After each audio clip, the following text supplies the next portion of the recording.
സംസ്ഥാനത്ത് സാങ്കേതിക വിദ്യാഭ്യാസ ഡയറക്ടറേറ്റിനു കീഴിലെ എല്ലാ വിഭാഗം കോളേജുകളിലും ഇനി മുതൽ വിദ്യാർത്ഥിനികൾക്ക് ആർത്തവാവധി. ഇതു സംബന്ധിച്ച് ഉന്നത വിദ്യാഭ്യാസ വകുപ്പ് ഉത്തരവ് പുറപ്പെടുവിച്ചു. ഇതോടെ പോളിടെക്നിക്, എഞ്ചിനീയറിംഗ് കോളേജുകൾ ഉൾപ്പെടെ സംസ്ഥാനത്തെ സാങ്കേതിക വിദ്യാഭ്യാസ വകുപ്പിന് കീഴിൽ വരുന്ന എല്ലാ വിഭാഗം കോളേജുകളിലെയും വിദ്യാർത്ഥിനികൾക്കും ആർത്തവ സമയത്ത് അവധിയെടുക്കാം.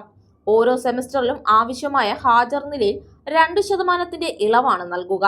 നിലവിൽ കുസാറ്റ് ഉൾപ്പെടെയുള്ള സംസ്ഥാനത്തെ സർവകലാശാലകളിലും ITIകളിലും വിദ്യാർത്ഥിനികൾക്ക് ആർത്തവാവധി നൽകിയിട്ടുണ്ട്. കുസാറ്റിൽ ഓരോ സെമസ്റ്ററിലും 2% അധിക അവധിയാണ് ആർത്തവത്തിനായി നൽകുന്നത്. ITIകളിലെ വനിതാ ട്രെയിനികൾക്ക് മാസത്തിൽ 2 തവണയുമാണ് അവധി അനുവദിച്ചിട്ടുള്ളത്. 2023 എല്ലാ സർവകലാശാലകളിലും ഉന്നത വിദ്യാഭ്യാസ വകുപ്പ് ആർത്തവാവധി പ്രഖ്യാപിച്ചിരുന്നു.